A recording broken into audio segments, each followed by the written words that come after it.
Welcome back, friends. Throughout the month of February, as the world celebrates love, I am doing the same with my daily practices this month. Every Wednesday this month, I'll be discussing one way that I celebrate love in my life as a single person. The first mode of celebration I'd like to discuss is gratitude. So let me share with you my beliefs on the subject, my thought process, examples of how this works in practice for me, and if you stick with me to the end, I'll share how I modify my practice of gratitude in times when I'm feeling particularly down and not in a thankful mood. Now, I have to say that when I first learned about people intentionally practicing gratitude, the writing down 3 things you're grateful for every day, I was a little skeptical. I'm a very logical person, and I did not immediately see the benefits. But in time, I've come to understand that gratitude is excellent for turning our attention from what's negative to what's positive. Now, story time. I actually observed this interaction that my friend had with her brand new puppy. And it was this interaction that really made the idea of gratitude click in my brain. Have you ever been in a situation where you throw a treat down for your pet and they don't notice where it went? They may stare at your hand expectantly, get confused when you show them you don't have anything, or sniff around everywhere except where they should be. And I realized in that moment, as I watched with frustration, that I'm like that dog. I keep looking around for happiness, but I'm distracted, even by my need for it, so much that I'm missing the treats right under my nose, the good things in life that are scattered all around. So for me, practicing gratitude is practicing directing our focus on finding the good things that are present in our lives and surround us every day. Since then, I've learned that it has been scientifically studied and proven that a practice of gratitude benefits our physical and mental health. Additionally, expressing gratitudes builds stronger communities and social networks.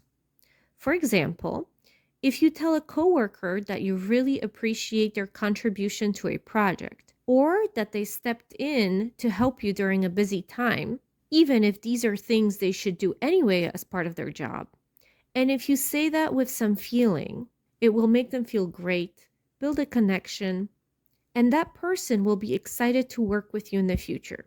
Simply saying and believing, "Jane, you have no idea how much I appreciated you today. It got crazy here," will make yours and Jane's days better. But getting back to the everyday little things we take for granted. If you ask someone to quickly name 3 things they're grateful for, typical answers would be family, health, the things we quickly identify as high value in our lives. And sometimes when people attempt to reflect daily on what they are grateful for, they have a hard time seeing past the top few things or people they value, which is great because it's important to know what's important to us.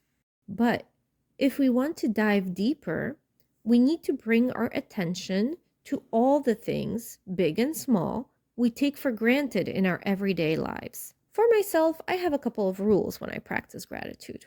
I try not to repeat the same thing multiple days in a row, unless there are unique situations that trigger that feeling every day. Let's say you are newly married and madly in love. All of your positive feelings revolve around your spouse. So you might want to say you're grateful for your spouse every day. But how about trying to dive deeper and pick one of their attributes or actions? Like, I'm grateful for them making my morning coffee. I'm grateful for their warm hugs. I'm grateful that they planned date night again this week. Or instead of repeating that I'm grateful for my health every day, I can be grateful that I'm able to run when a car stopped to let me cross the street. I can be grateful that I did not have any pain that day. I can be grateful for my sense of smell that really heightened my experience during dinner. It's in these little things that we can shift our focus from the negative. Let's say, my arm is broken and I'll have to be in a cast for 6 weeks. This sucks. I can't do anything. To a positive of celebrating your health otherwise. This doesn't mean that we can't acknowledge and be honest about the negative stuff, but it broadens our view to see the positive as well, especially when our minds are stuck on all the negative stuff and we're feeling depressed and or anxious. Another rule I have is that I want to feel the gratitude that I'm writing down. I reflect on the thing and try to bring up that positive feeling, or better yet, I notice it in the moment as I go about my day. My pitfall is that I'm a good test taker.